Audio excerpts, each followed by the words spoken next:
Welcome back, everyone, to the final day of Virtual Wish 2020. It has been a very busy week of debate, but it is not over yet. More discussions and interactive sessions are coming up today in the run-up to the closing ceremony. And the next one of those looks at the interface between health and education, how activities and messaging to promote good health can be better implemented into the systems in which our children learn.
And highlight the important role that schools play in child and adolescent health. It's been really acutely brought in focus with the school closures we've seen during the COVID-19 pandemic. We're going to look over the course of the next hour or so at some of the opportunities that schools offer for improving child and adolescent health in the short and in the long term as well, and look at maybe some of the things that have prevented it from working well in the past. Here's a question to start us all off today. Can we put in place a framework for effective integration of health and health promotion activities into education? All of those things are actually covered in the Forum report, which was written and published for WISH under the leadership of Professor Russell Viner, who is one of our panelists today. And we really want this to be a highly interactive session. So in order for that to work well, we'd love you to send in your questions. We'd love to have plenty of time as well to go through some of those before we close in just over an hour's time. So let me introduce to you who we have speaking with us today and who's on our WISH panel. We have Her Excellency, Sheikha Hind bint Hamad Al Thani of Qatar. Thank you for being with us, the Vice Chair and CEO of Qatar Foundation. We also have Her Royal Highness the Countess of Wessex joining us from the UK. Thank you for being with us. I mentioned Professor Viner, who is the Professor in Adolescent Health from University College of London. We have Dr. Matshidiso Moeti, Regional Director of Africa for the World Health Organization. Oh, thank you for the wave as well. Very nice to see you. And also Justin Van Fleet, who is the president of Their World. And we'll find out a little bit more about exactly what Their World is later on over the course of the next few minutes. So before we speak to our panelists, do send in your questions. I know probably it's some burning issues you have already, but let's set up our discussion from by watching this film from Professor Viner.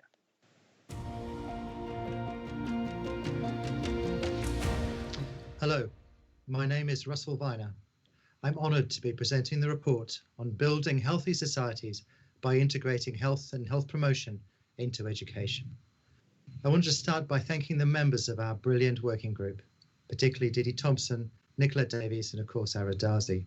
Children and young people are 25% of the global population, but they're 100% of the future, of all of our futures across every culture. The great task of childhood for children themselves and for nations is for children to grow up into knowledgeable, productive, healthy and happy adults. Both education and health are key to achieve this, and they are inextricably linked in ways that we need to much better understand. Education is one of the most powerful social determinants of health, as Michael Marmot told us in the WHO Commission on the Social Determinants of Health. The better educated live longer lives, they're more productive, and they're happier throughout those longer lives. And this is true in every country. The COVID-19 pandemic has been an extraordinary example of the links between education and health.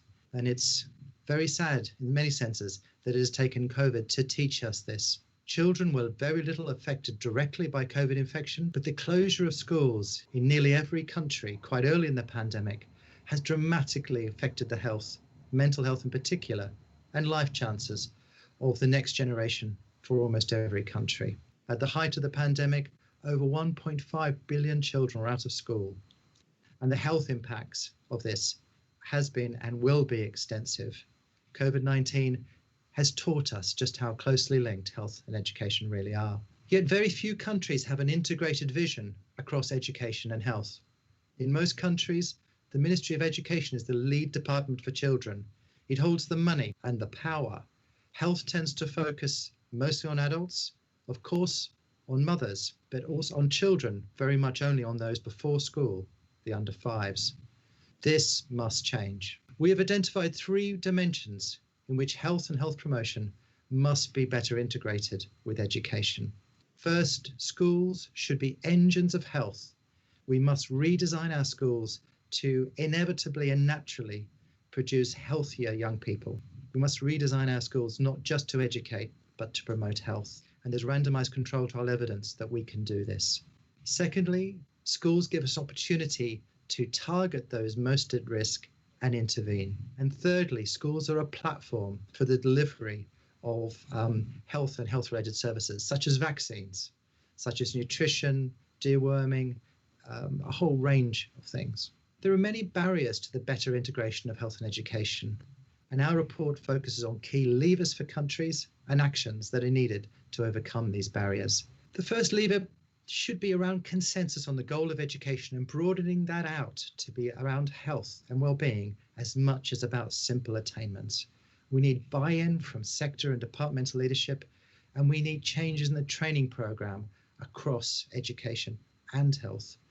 And most particular, we need cross-sectoral collaboration and understanding across departments, across civil servants, but across governments. Our report is a call to action for countries and the international community to improve the future of our children and young people through better integration of health and education. We outline a series of key actions that are important, they're simple, and they will be effective, but they are much needed. Improving the health and well-being of children and young people is at a paramount need for all of us now. It will bring us a triple dividend for the children of today, for the adults they will become, and for the parents, which they will be, of the next generation. Thank you.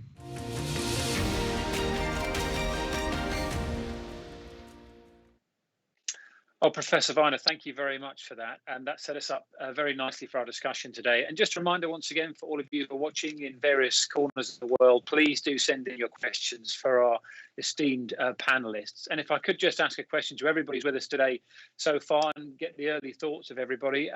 Your Excellency, if we could come to you first of all. We've heard there from Professor Viner, who has really sort of laid the groundwork for what we want to talk about today. And we know that there's evidence of better health, as he was saying, linked to improved school performance. But despite all that, health is rarely, isn't it, an education goal? Why do you think that is the case in so many countries? Good afternoon. Thank you very much. So I think that when we think of mental health, it is a critical subject that is really missing in our education system. But I don't think adding it to the school assignments or looking at it as a metric to improve school performance is really going to solve the issue. We really need to take a step back and look at health as an integral component to living a fulfilled life.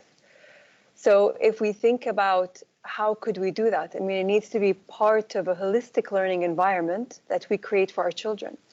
If we look at the issue more holistically, the first step becomes identifying how schools themselves are contributing to the mental health crisis. What is the effect of regular exams on children? Competitive sports, bullying. Let's take an honest look at how we can, as institutions, help relieve that stress. If we're going to tackle student well-being, we need to be serious about creating a less anxious future. But however, the question does remain, how do we teach students the know-how of well-being?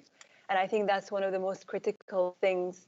And as a parent myself, it's something that I struggle with teaching my own children. Should all young people be taught about their bodies and their brains as part of the basic educational curriculum? What are the physiological prerequisites that make mental well-being even possible? Half of the solution, I believe, lies in asking the right questions. And so how do we do that? As part of the suggestions from the report, what I found intriguing was really the issue of the mental health language. And teaching children the right vocabulary to express themselves is something that I think is most often overlooked. So how could we give children the right language to understand their feeling, to be able to express their feelings? And clarity, of course, is power. So when we talk about physiology through abstract language, we have abstract conversations. As adults ourselves, we find it difficult sometimes to even understand that. So how can we break it down for children? So I think the most important thing, in my opinion, really is to know, how do we empower children?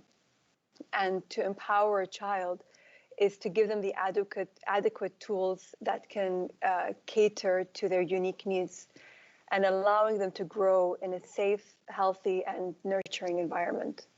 So I look forward to hearing more about this discussion on the report, but it really is something that I don't think any of us have completely gotten right, and it really has shown that the education system has to be re-looked at to understand how to nurture a child holistically.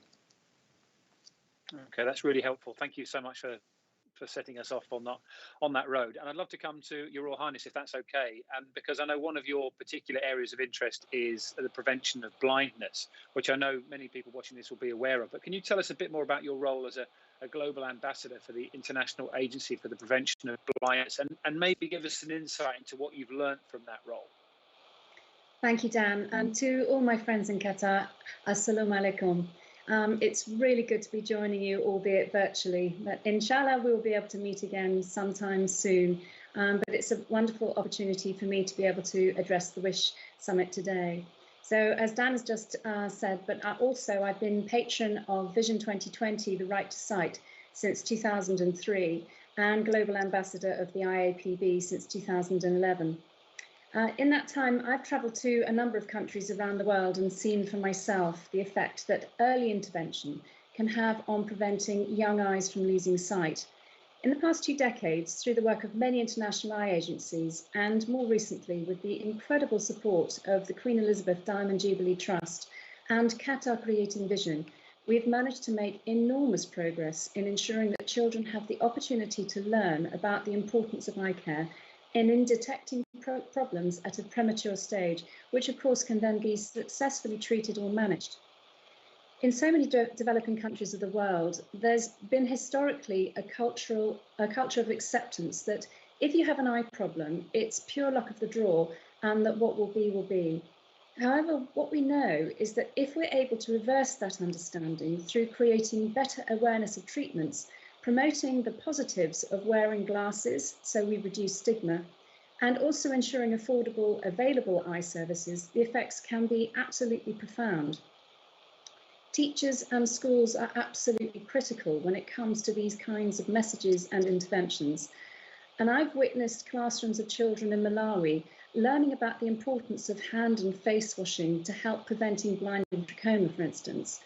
I've seen teachers using simple technology to identify basic refractive issues that mean a child can be offered glasses so that they don't disappear into the shadows of the background of the classroom because they can't see the blackboard, and eventually dropping out of school, which thus reduces their life chances. In Bangladesh, I've met children who will now not lose out on an education having had cataracts removed and being able to be prescribed glasses. In only 4 years since its inception, Qatar Creating Vision has become a lifeline to millions of children across India and Bangladesh. And working together in partnership with Orbis, QVC has delivered over 82,000 training sessions to doctors, nurses, and crucially teachers and community health workers. All of them are now better equipped to identify early problems.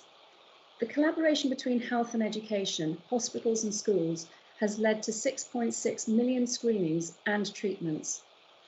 At the same time, the engagement of children in helping to educate each other about the importance of eye care is beginning to turn the tide in understanding that eye issues can be treated, that glasses are good, and that eyes are precious and important tools that facilitate study and potential work opportunities, and that poor eyesight or diseased eyes should not be ignored or accepted as fate. We all know that education is not only a right for every child throughout the world, but that it lifts whole communities. And the young Vision ambassadors in India, made up of school children, are helping to run screening days, therefore assisting their counterparts to learn. This approach is playing an enormous role in changing attitudes, and these messages are also helping other family members access help if they have eye conditions too. What we know is children are powerful advocates, both within their peer groups, but within their family networks too.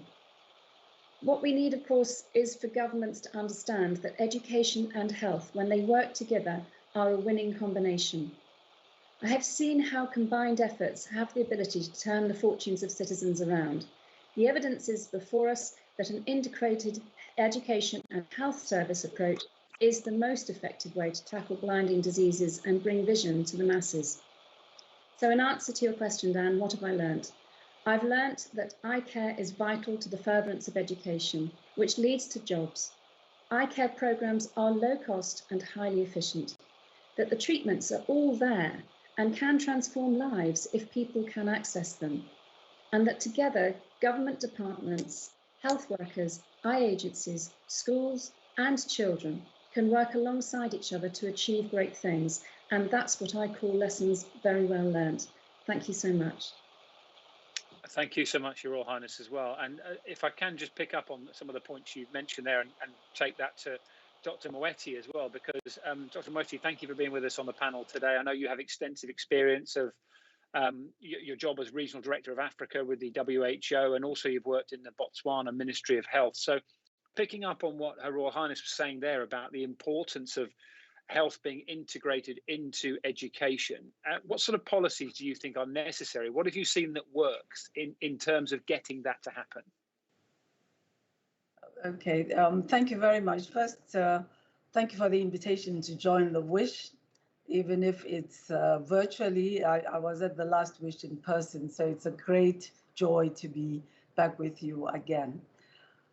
Indeed, I think it was already said that the evidence is incontrovertible that health, education, productivity, income levels are inextricably linked, and there's synergy in terms of outcomes with healthy children and adolescents having better school attendance, performance, and prospects for their futures.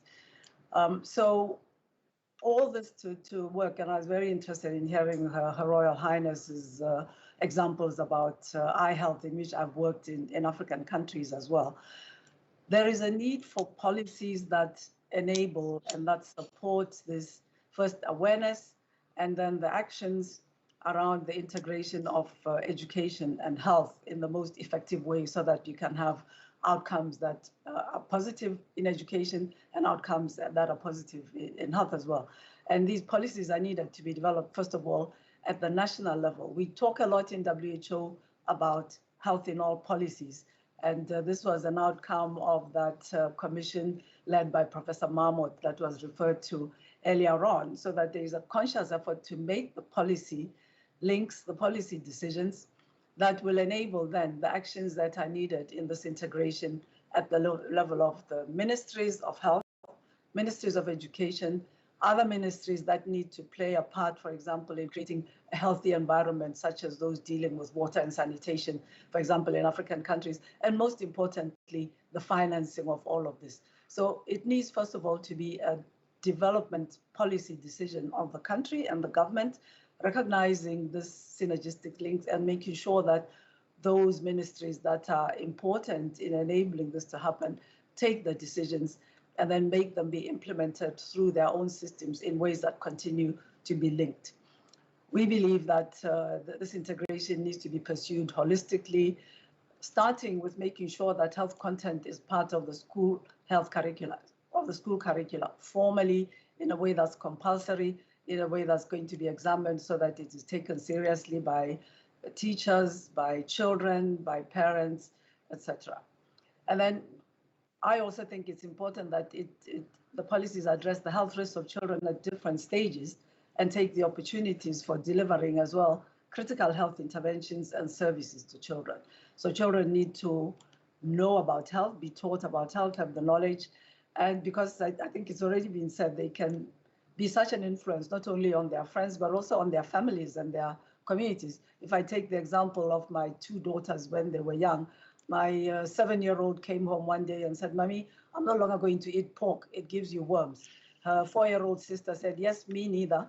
And believe me, I've never looked at pork in a supermarket since. I know that I can buy pork, which is safe, but they simply refused to eat it, got me out of the habit of buying it, and that was a permanent influence on my life. Children can have huge positive impact on their families, and I think this is very important in our African settings, for example. And then the life skills around adopting behaviors that give children agency, that needs to be part of the policy and the strategy of integrating health. If I take the African context, again, we have very high levels of teenage pregnancies. In Africa, we've had an HIV pandemic where young girls were particularly vulnerable. And it was important to enable children, adolescents, to understand the risks for themselves and to get the skills to be able to navigate safety for themselves. That's relevant also for other problems around drug use, around the use of alcohol, healthy lifestyles, healthy eating. So that combination of education, information, and skills to implement what they have learned, including, very importantly, understanding themselves around mental health, are extremely important. Policies need to support that at the level of communities, decision makers, influencers, opinion shapers. So we need to engage the parliaments, need to engage different communities so that what is being done in schools can be very supportive. For example, we saw in African countries when it was time to benefit from the human papillomavirus or HPV vaccine, which is important for preventing cervical cancer, which is the #1 cancer that's killing African children. There was a very strong pushback from parents who were concerned about the sexuality links of this. What is this doing to our children? Is it making them infertile? Why is it linked to sexual education? So there needs to be understanding within the policies and promoting understanding in the communities to provide a supportive environment. And if I can just end with the COVID-19 pandemic, which indeed has taught us a lot, it's important for school environments to be resilient in many ways, including to preventing outbreaks in African context, water and sanitation, and outbreaks of diseases like cholera. We are learning now that we need to look at additional elements to be able to sustain providing education to children despite health risks like a pandemic of COVID-19. That needs to be part of the design of the education system in schools, including now we're learning, being able to do distance learning when it's necessary, but of course being able to provide a safe environment for learning as far as these outbreaks are concerned. There are many examples of some of this happening in countries in the region that I know best. What is needed now is to have a more holistic approach so that these are approaches that can be scaled up countrywide. It would make a huge difference to children. Thank you. Thank you, Dr. Moiti. I love the way you've broadened out the discussion as to whether we should eat pork as well. It's very, very interesting to hear the wisdom of your children on that one.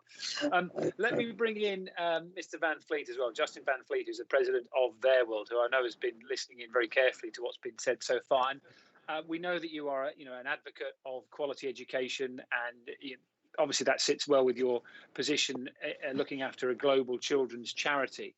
But if we look at some of those figures, average expenditure per student is quite a startling stat. In primary education, it's more than 40 times larger in high-income countries than it is in low-income countries.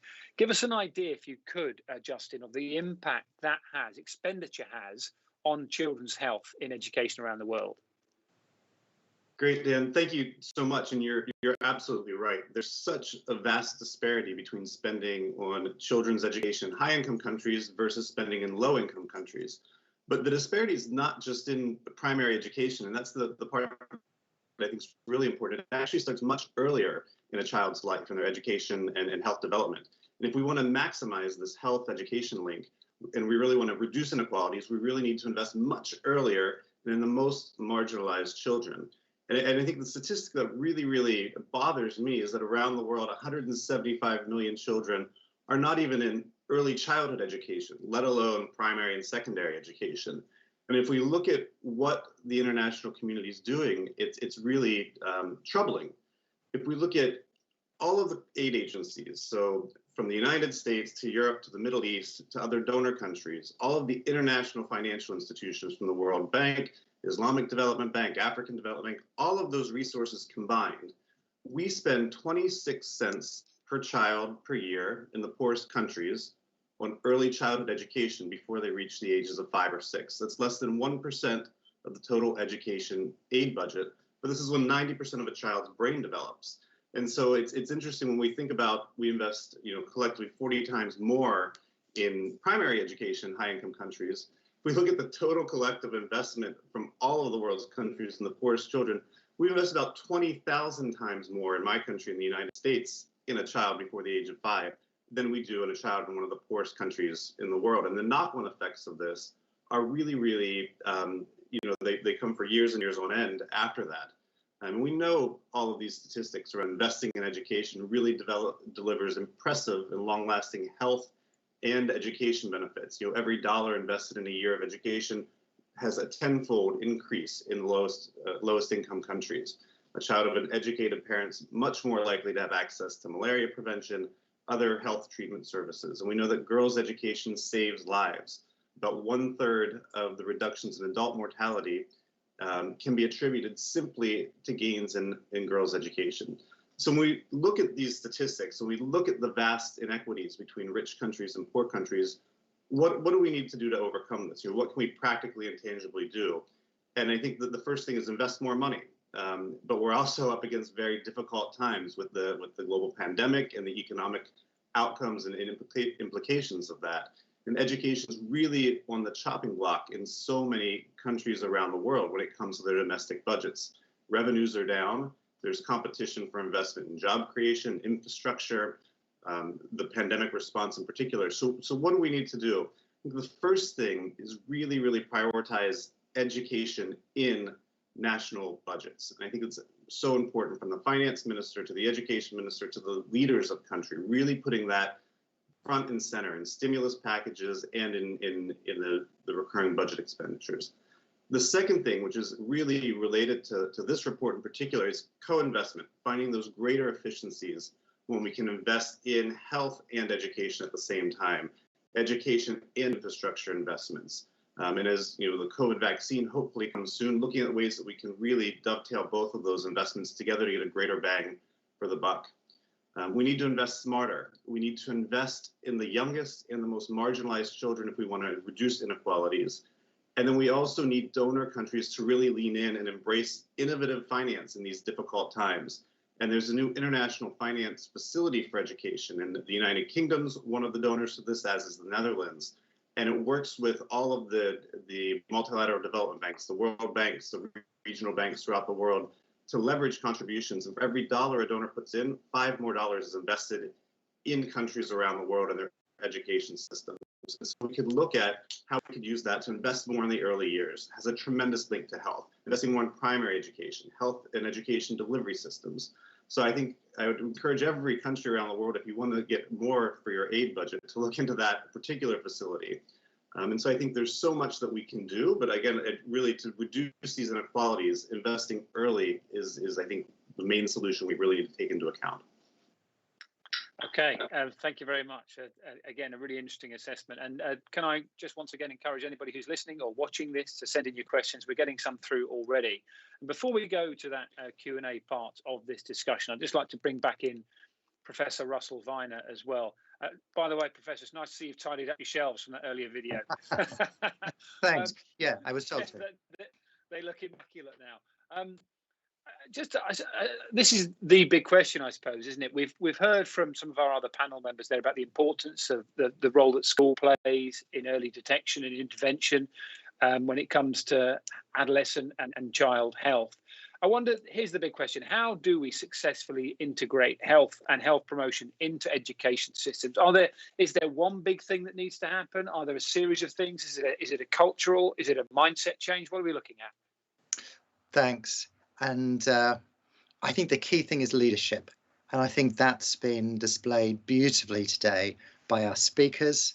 And I want to come back to that. I wanted to start by thanking Her Excellency, Sheikha Hind, for funding this and allowing us to do this work, but also for so beautifully encapsulating the key issue, which is about getting health and education together and having a different vision of what education means, a vision that includes health.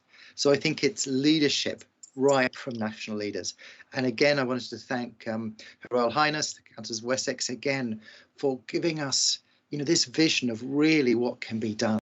We're using the issue of blindness, but we can see that across so many different areas, and other colleagues as well. I think the key thing is a new vision of education that recognises that education is not just about producing productive workers and producing wealth, but actually producing health and happiness and well-being. I think we can see that. It's very much in the mission of the WHO and other organisations, but we actually need to get that out there.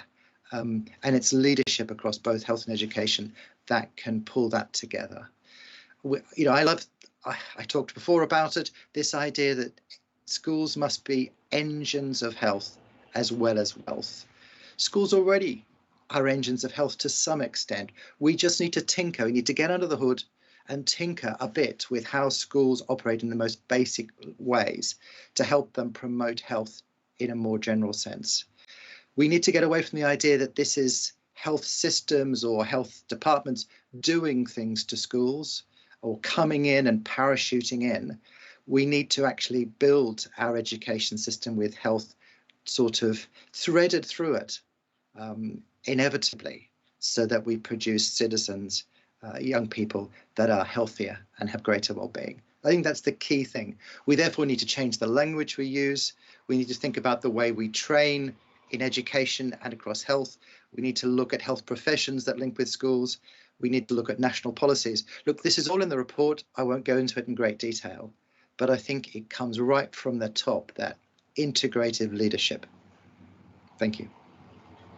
Thank you, Professor. And I should say, if you're just joining us, we are talking about how to integrate health into education in all parts of the world, really. It's a huge subject, and we've got a fantastic group of panelists with us. And do send your questions in. We've got plenty of time to go through them. I'd like to start, if I can, with one question from Tayar, but thank you very much for sending that in for us. Here's the question. I think we can probably broaden it out a little bit. And Dr. Moeti, if I can ask you to start with your response to this. The question is, what initiatives can developing countries like Pakistan, and I think we can probably broaden that out to other developing countries, can they take in association with more experienced nations to try and integrate health programs into primary education? Dr. Moeti, what do you think? You can start us off on that one. Okay. I think that clearly there is something to learn. First of all, it is very important to understand, to associate with wealthier countries to what end? So are we seeing in better resourced countries a more effective way of achieving this integration? Or are we looking at an exchange of experiences, strategies, approaches, and solidarity in terms of some of the resourcing that's required to enable lower income countries to be able to benefit? Clearly, if there are ways of carrying out either between countries or between ministries and between different groups and platforms. In the end, I do believe we need to have platforms that are looking at bringing together those who work on health in different dimensions, those who work on education for this mutual benefit, this synergy of learning, including around financing. And I thought our colleagues mapped out very well what could be some of the financing resources that can be available at the international level, so meaning the international banks, regional banks, and part of the aid that is offered between wealthy countries and low-income countries. So I think we can learn in all dimensions, and in the end, sometimes this comes from concrete learning, so making links between different schools, between different regions in countries that are implementing some of this. I think that groups like international NGOs that work in a range of countries, organizations like ourselves in WHO, can also facilitate this linking and sharing of learning, sharing of resources between countries that are better off and those countries that so desperately need both the financing and the ideas. I genuinely think there could be mutual learning. So sometimes countries in the most limited situations as far as resources are concerned can innovate in ways that can inform how these ideas are taken on in the better off countries to be able to have the results that are needed. Okay, thank you, Dr. Moeti. Your Excellency, can I come to you on that issue? And I suppose the broader point of collaboration and the difference that can make right across the world. Absolutely. As a small country and in the foundation, we always push for collaboration and partnership, knowing that obviously the impact is so much greater and there's so much that we could learn from different partners around the world. Now, I think with something like education in general, and of course mental health and education, there's a general sense that education for the longest time has kind of gone through the path of one size fits all. And I think with mental health, it's exactly the same. And so partnerships are great and it's wonderful, but we need to always understand that we need to contextualize everything that we do and localize it, especially when it comes to children and mental health. Each need is different. And so I think that as much as partnerships are absolutely important and there's so much that we could learn from each other, it's always important to at least define what are the basic or the foundation for each child and their needs, and then build on that so that we could meet each child's needs separately. I know it's easier said than done, and I completely understand that there are so many resources that have to be put in place for something like that to be actualized. But then if you think about the long-term effect of something like that and what you would be saving down the line, I think it's worth thinking about how could we do it in an efficient way, of course, but one that puts the child at the center of it all.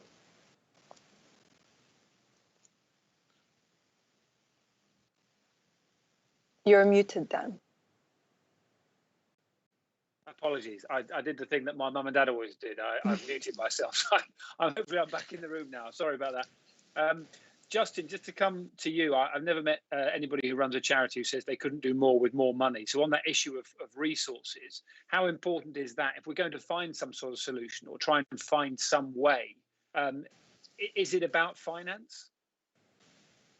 It's about finance, Dan. I think it's an important point, but it's also about the delivery mechanisms and the leadership in place to make sure the finance is used effectively. Obviously, we always need more money, but I think the important part about this conversation is finding those points of integration between health and education actually allow us to deliver much more efficiently and probably at lower costs. So greater collaboration, cooperation, this notion of integrated leadership, I think is so important, because if we do that and we really focus on the mechanisms of delivering results for children, and I love the point around the context, creating a culture around the context of the needs of children to address mental health and all of the other specialized needs in countries. If we really pay attention to that, how do you get results and hold ourselves accountable? We can make sure that money goes into the system and delivers greater outcomes for young people. And I think that's the most important dimension of all of this. So it's about more money, but it's also about better use of existing resources and better use of new money.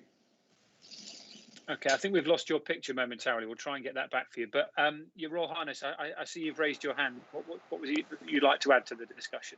Thank you. I just wanted to say that one of the most amazing examples that I came across during my travels was with the traveling with Queen Elizabeth Diamond Jubilee Trust and seeing the work that had been done in Malawi. And Malawi, in fairness, doesn't have many opportunities to say that it's been first in something in a successful way. So for them to be able to say that they were in the process and very close to being able to eliminate blinding trachoma was incredible. And it was an amazing example of how government had worked with local agencies and with health and education, and everything had come together. But it wasn't just that they were going to be eliminating blinding trachoma. There were many other areas that were being affected as well. So, for instance, in creating better educational understanding of how to wash hands, wash faces, and be clean around your face, it meant that there were other agencies brought in to allow that to happen. So, of course, they needed fresh water. So WaterAid were brought in to ensure that clean latrines were built. Local populations, communities were taught how to maintain them. And then a number of cases of dysentery and other diseases also were reduced, and indeed infant mortality cases reduced as well. So it's incredible how, if you start with education, if you start, as Her Excellency said, putting the child at the centre of it, it's amazing the ripple effect that happens. And it just requires sometimes a very simple, basic approach in one area to have this pebble in the pond effect right the way across other health issues as well. I just wanted to sort of elaborate a little bit on how many, particularly across Africa at the moment, many African nations have had a massive impact on other diseases at the same time as eliminating some of the scourges of eye diseases that have been so endemic. Thank you. Thank you for that. And Professor, if I could ask you to pick up on that point, that's the magic, isn't it? If you can show people what works. I saw you smiling along to what Her Royal Highness was saying there. If you can say, look, this is the example, this is how it works, this is the ripple effect, this is what we can do with it, that's the nub of it, isn't it? Absolutely. Absolutely. And one of the things we've tried to do in this report is put case studies throughout. There's a number of case studies there, some of them from high-income countries, many of them from resource-poor settings, that show how, if you get health and education working together, as Justin said and other colleagues have said, you get economies of scale, you save money, but you also improve outcomes. So hugely important. Thanks. Okay, I've got a question here about education and health and what we're all going through at the moment, the global pandemic. So I don't know who wants to start on this, but while I ask it, you can make a face at me and I can see which one wants to take it first. Okay, this is from Melanie. At the height of the pandemic, over 1.5 billion children were out of school. Can you comment on the impact that school closures have had on the health and of children and adolescents? I don't know who wants to take that, but maybe Russell, should we start with you and we'll see where the discussion goes from there? Sure, very happy to start. We've mentioned before that COVID has taught us a lot, and it's sad we had to wait for this. What we have seen is real impacts on mental health. We've got a lot of evidence of that from high-income countries, but we can be absolutely sure that there are similar impacts across all countries. It's interesting. I mean, COVID is an example in so many ways. In the UK here, I've been quite involved in working with government on how we think about the response to COVID and how the overall COVID response has affected children and young people. And I've been incredibly convinced that getting children and young people back to school was the most important thing we could do for their mental health. We could do many other things, but actually reopening schools was a huge part of that. But we also should remember that education and knowledge are our greatest protection against COVID. We saw that with the HIV pandemic. During HIV times, which of course are still with us, but education was referred to as a social vaccine in a sense, that the more educated actually had a much lower risk of catching it because of the impact on knowledge, the impact on behaviours. And again, it illustrates that combination. But I think for COVID, we are clear that for children and young people themselves, the balance of risks is very much about keeping them in school, keeping schools open to promote their long-term well-being. It's a different balance. Thank you, Professor. More broadly. I saw quite a bit of nodding going along with what you were saying there. From Your Royal Highness as well, I saw you, I think you raised your hand at the start.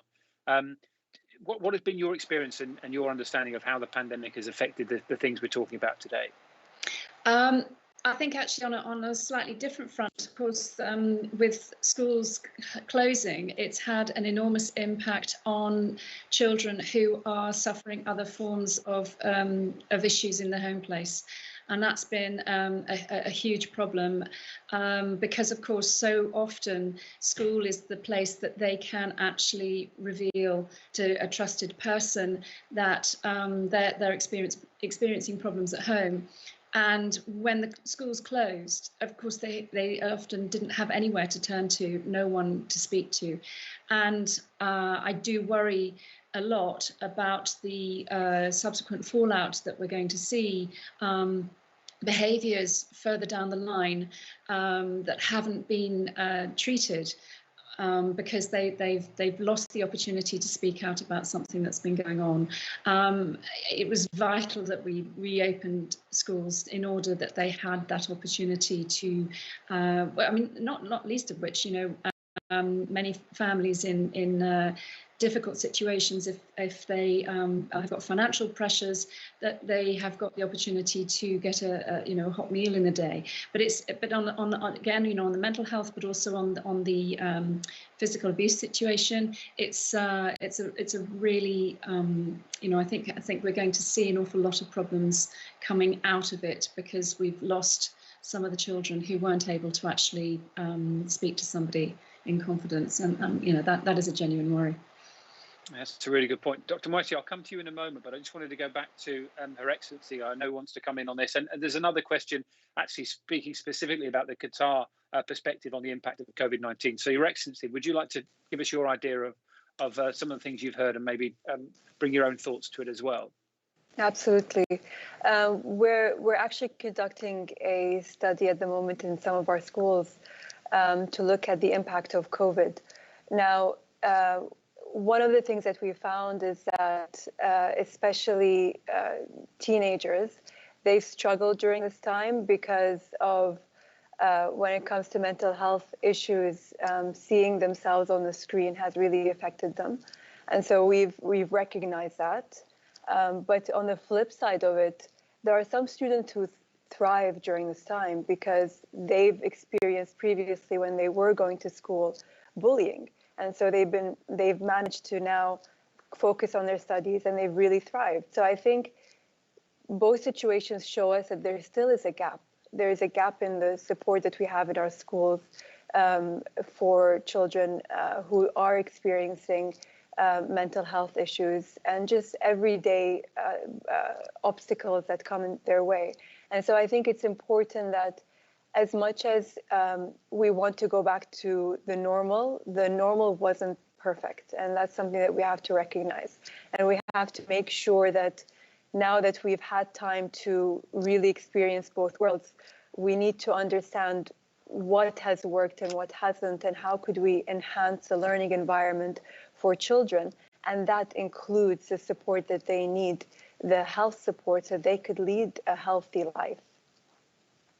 Okay, I know Justin wants to come in as well. So Dr. Moeti, we'll come to you first on this. You're all waving at me now, it's lovely. And then Justin will come to you after Dr. Moeti. So Dr. Moeti, what would you like to add? Yes, thank you. No, I wanted to say that what has been documented in Africa, and I think in other settings as well, is an exacerbation of some of the risks, particularly girls run around being in school or not being in school. So an increase in teenage pregnancies, for example, which is linked to some of the risks around sexuality of young girls who would otherwise be safely in school. And one of the big questions being asked is the longer term impact. So will these children be able to go back to school after these gaps? And I believe that girls are particularly at risk, especially if they're from lower income families where the family livelihoods have also been decimated. So to be able to get the girls back in school if schooling is not free is going to be a risk. So I think it's very important, we're working on outbreaks and all the talk about a pandemic might come one day. Well, this pandemic caught us napping, that's for sure,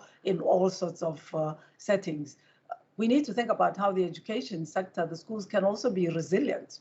So what is it that you need to consider? So if a risk like an outbreak is going to make all these billions of children stay at home, what can be put in place, sometimes at not as high a cost as we've needed to spend in responding without having thought about it in advance in designing the education system that will build in this resilience? I think that's some of the things that need to be considered.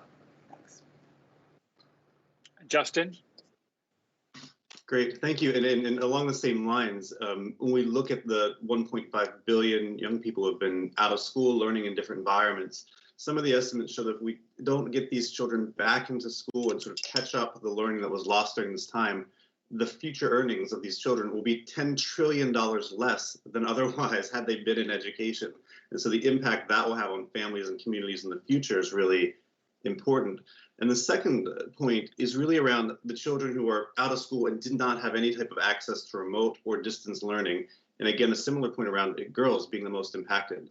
There are 24 million children who we think may not ever go back to school, who are already in school before the pandemic. 11 million of them are girls. Child marriage is up, child labor is up, violence against girls in the home is up, mental health quality is down, access to nutrition is down, and all of these have impacts on the future ability to learn. And we all know that the statistics around girls' education, the impact on family and community health. And so restoring safe and inclusive education as soon as possible is really the solution, unlocking big change for this generation of young people. And I think I'm really concerned about sort of this transition back and who are these marginalized populations who may not get that opportunity to be back on track with their learning. Okay, thank you for sharing that with us. I should just encourage everybody who is watching that we are here for about another 15, 20 minutes or so. So it's a great opportunity to ask questions about this essential topic, not just for the generation that we have talking here, but future generations as well. And we've got a question from Lord Aradazi to Your Excellency. So I'll put this to you if I can, and maybe we could broaden it out from there. The report from Professor Viner highlights that health and education are inextricably linked, says Lord Aradazi. The Qatar Foundation support two flagship initiatives, WISH, which we're part of here, of course, and WISE. Could you tell us, he says, about the latest developments with the World Innovation Summit for Education? When it comes to what specifically, sorry? Or just in general? About, I think it was more of a general question, actually, yeah. Lord Darzi likes to put me on the spot. Okay, I'll try to answer the question as best as I can.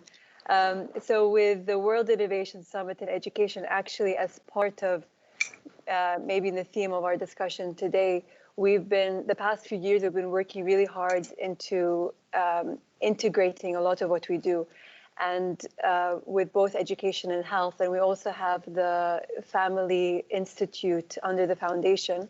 That is our policy arm that looks at policies related to the family as a whole. So it includes the child, but also mothers, fathers, everyone. And so one of the things that we're working on is integrating the three policies together to really have a holistic approach to even policy making. So even when we come up with a policy on children with autism, we look at it not just in the health perspective, but actually what does that mean for them when they go to school? And what does that mean to them even in the family support? And so with the next WISE coming up, we'll see more of that integration and focusing a lot on sustainability and climate change as well now, and the effects on health and education when it comes to that. So hopefully I'm inviting everybody here to WISE 2021. We're hoping it's going to be an in-person summit, but if it's virtual, it will have to be. Well done. If Lord Darcy put you on the spot there, you dealt with it magnificently. So well done, Your Excellency. Here's a question from Sharon, everybody. And Professor, maybe we'll come to you on this one first. Professor Viner, that is. And this touches on what Her Royal Highness the Countess of Wessex was talking about with regards to mental health. How important is the introduction of mental health into school curriculums? What did your report tell us specifically about that, if that's something that you looked at, obviously? Absolutely. So introduction of mental health into schools needs to be part of the curriculum, but needs to be much broader than that.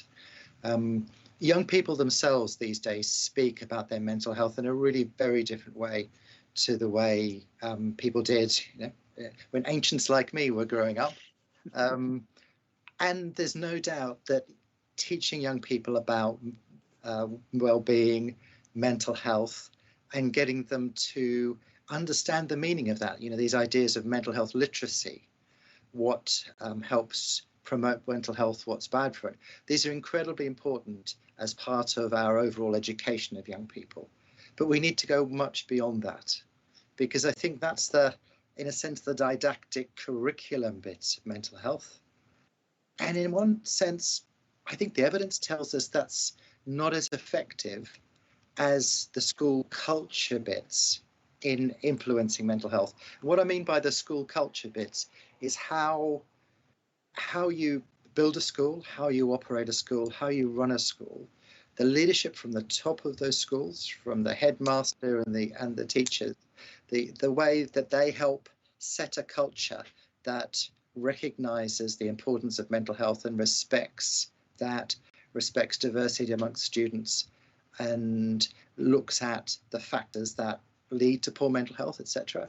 How the school focuses on bullying, what the school rules are in a sense around bullying. You can actually shift that working with schools if you work with schools and with students. And I think that's really key. So this has got to be not just top down in terms of the curriculum and teaching students, and not just about the leadership from the top, but how the whole school culture is generated from the interactions of students with teachers and the things that are valued in schools. And actually, there's interesting randomized trial evidence. That's the best evidence there is that you can influence this. And this comes from not just high-income countries such as the UK, but also from studies in India and a range of places. So you can shift this. And again, I would just very quickly add, it also needs to be measured, because what gets measured gets done to some extent. And PISA, people are probably aware of PISA, which is one of the great international surveys of how, particularly 15-year-olds, how well they do at maths and English and science, is also starting really to look at well-being and mental health. And actually countries get worked up about that. It influences the way they operate. And that's really important as well. Thank you. Okay, and unless anybody else wants to come in on mental health, particularly, I've got loads of questions to try and get through, and I'm aware that we're running out of time. No one's raised their hand, so here's a really good one that's coming in. Keeping in mind, we talked a little bit about the pandemic, the need for social distancing. Will education systems be transitioning into more out of classroom learning? Dr. Moeti, do you have any thoughts on that? I know predicting what's going to happen in the future in any walk of life at the moment is difficult, but I wonder if you had any insight. No, I'm just wondering about it. But as I said, I guess building back better will involve thinking about some of these risks of a pandemic. I mean, in this case, it's a respiratory virus, so it does demand distance. I think that needs to be considered more broadly. As I said, if you look at Africa, most schools in the lower income countries, especially in rural areas, don't even have toilets, don't have access to running water. So I think you need to look at the package of safety measures that will facilitate the prevention of transmission, and that, in my view, needs to be factored into the design of schools and in the financing of schools, and the linking, therefore, with those who are able to support. But perhaps what's needed is the ability to quickly put in place additional space if it's needed. Because in many countries, to be able to provide schools of the size that will do physical distancing permanently. I mean, in African countries, we have children sitting in classes of 50, 40, just simply to get into school. How to deal with that in a realistic way to give opportunities and to maintain the safety. I think that's part of what the health education interaction could be about in terms of preventing the transmission of disease. Okay, all the questions are coming flying in now. Here we go. We can try and crack through a few more of these.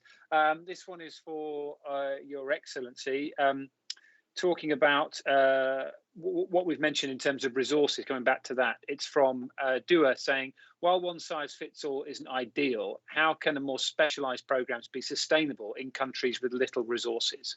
What sort of advice could you give to her? Now, I apologize. I think it was Justin who mentioned this earlier about prioritizing states' funds. And I think, to be completely honest, when it comes to education, it's mind-boggling for me that we're not prioritizing it as much as we should. And we think of the short term as opposed to the long term. When you think of crime rates, when you think of the number of people that can get jobs, it's incredible that we're not really focusing on the foundation of it all, which is education. And so, yes, I completely understand it's easier said than done. But I think if we were to prioritize, if we were to spend more on education as opposed to, I will not name any other field as to not to offend anybody, but I think it's important to really prioritize it. And I never fully understood why as a child, I was always told, that education is important and all that, but I never fully understood it until I had my own children and seeing how each child is different. You realize that there is more investment that needs to be made in education so that each child can really fulfill to their potential. And so I don't have the answer. I think each country needs to really reflect and see what their priorities are. But I think more investment in education is the answer. I admire your diplomacy there, Your Excellency. Very, very impressive. Justin, I know you mentioned this earlier, and I suppose it touches on what Her Excellency was just saying there. Because let's say a government says, OK, we're putting money into education, but we feel that if we sort of promote health promotion and that becomes a priority, then that undermines education. What do you say in response to that? I think we can do both at the same time, and I think we have to do both at the same time. I was just actually, when Her Excellency was speaking earlier about the issue of mental health, I mean, there are so many reasons why investing in both of these issues, health and education, at the same time, yield returns, which then have economic implications. So all of these things actually combine. A dollar invested in mental health in schools and sort of creating that ecosystem that Russell was mentioning yields $11 in return. So $1 mental health culture in schools yields $11 in future earnings of a child. And also thinking about not just health and education, but infrastructure and education, to the question about schooling and distancing and how do we actually return to a normal school. What if infrastructure investments that are being made for commercial uses, for mobile technology, what if we make sure those are education friendly and school friendly? So we're not just, again, building back, but building back better with an education that can integrate new ways of learning. And also, so that they're health-friendly investments in infrastructure in terms of contact tracing, in terms of other interventions. So I think it's not one or the other. It's actually, let's invest more in all of these and actually get greater returns for everybody in the next 10 years. The returns could be astronomical. Okay, here's a question, which I might need to give a bit of detail for this for people who aren't in the UK. But the question says, some children rely on schools to provide meals that they could not otherwise afford. And the questioner says, as you might have seen from Marcus Rashford's campaign, for those who don't know, Marcus Rashford is a footballer for Manchester United, and his campaign in recent weeks and months in the UK has been to try and get the government here in the UK to fund free school meals. And he's now trying to fund sort of reading in schools as well. Professor Viner, can I put this to you? The question is, COVID has placed many children in a precarious situation, an issue which we've touched on in the last sort of few minutes or so. So how can education systems, the question says, best tackle that issue raised by the fundamental need for food by some of those who are in school, of course? Absolutely. And I think it's important to say that this issue of school feeding, we can see schools across Africa, across many resource poor settings, have a major role in feeding. And actually, there's really good evidence that feeding children through schools has great benefits for their attainments. What do schools need to do? Schools need to be part of an ecosystem with health and social care and all-round care of the child that thinks about what do we need to help a child learn, and how do we make a child healthy? And that means thinking about the whole background of a child, thinking about the child in the round, and making sure that health and issues like nutrition and mental health are threaded through what the school has to offer. Now, that will require a different approach from education, potentially different training for teachers, and potentially different funding streams. Education can't do it on their own. Thanks. Thank you, Professor. Here's a question from Edmund, which I think slightly elaborates on something we've been talking about earlier. And again, we know that talking about COVID and the pandemic seems very specific at the moment, but his question is about the role of homeschooling during the current scenario that we're going through. Can the private sector help government to build the infrastructure, says Edmund, to support good homeschooling? Now, that might not be something we need to think about for years to come, but maybe Dr. Moeti, again, I'm sorry to throw this one at you because I know I'm getting the questions as you're hearing the questions first time round. But is that something which we could think about at the moment in terms of private sector support for homeschooling? Hi, I'm not sure I'm the best placed person to answer this at all. I mean, what I've seen is that the private sector has gotten very involved in the COVID-19 pandemic response in health. And I imagine the private sector has an important role to play in education as well. And if I go back to Africa, it's very clear that we need to think a lot about equity and the involvement of the private sector then. So what sort of child in what sort of family would be able to, with private sector help, unless it is charities and non-governmental organizations, be able to have homeschooling funded privately. So for me, those would be some of the considerations to take. So, but I would say that if we're going to be building resilience into the system, these could be some of the questions to consider. Of course, private investors in education expect to make money out of it. I've seen the private sector get growing very much in countries like South Africa in education. And for now, what I've seen is they've kind of driven inequity, but that's just a personal issue that needs to be considered then in the involvement of the private sector. And I say this, I'm ignorant, I'm kind of struggling with the response here. Okay. You say you're ignorant and you're not sure if you can respond, and then you respond beautifully. So thank you, Doctor. And Justin, I know this is probably a little bit more in your area. So what would you say in support of what Dr. Moeti has just said? Yeah, no, I think excellent answer, first of all. So you definitely knew what you were speaking about. But at their world, we have the Global Business Coalition for Education as well. And when COVID-19 struck, we had 100 different resources from the private sector that were offered free of charge to education system and parents. And it was everything from devices to connectivity to actual content they could use both in the home and to improve learning in school and distance learning. So there's an appetite there from the private sector to help support and lend these innovations to the education sector. But again, to the earlier point around equity, we need to make sure that when the private sector is investing, that we're also looking at how we're ensuring that it's reaching every single child with equal opportunity, and it's not sort of preferring certain groups that can pay. And so that's where sort of governments and aid agencies can actually make sure that we're looking at the equity dimensions as well. But there's a tremendous eagerness and I think an opportunity to engage the private sector more in the quality of learning with EdTech. Okay, we've got about 5 or 6 minutes left. What I'm going to do, I was going to ask you a question for you all to think about, and then I'm going to come to a specific question to Her Excellency before we then come back to you all to sort of bring some closing thoughts. This is the question for everyone to think about. During the discussion, we've heard many examples of successful integration of health and education. How do we ensure that we are sharing success stories and learning from each other in terms of what works and maybe more importantly, what doesn't work? And when we were talking yesterday on a panel looking at health around major sporting events, that was a particular area of interest to people learning what to do in the future from what had worked, but what hadn't worked in the past. So I'll try to come to everybody on that as we draw things to a close.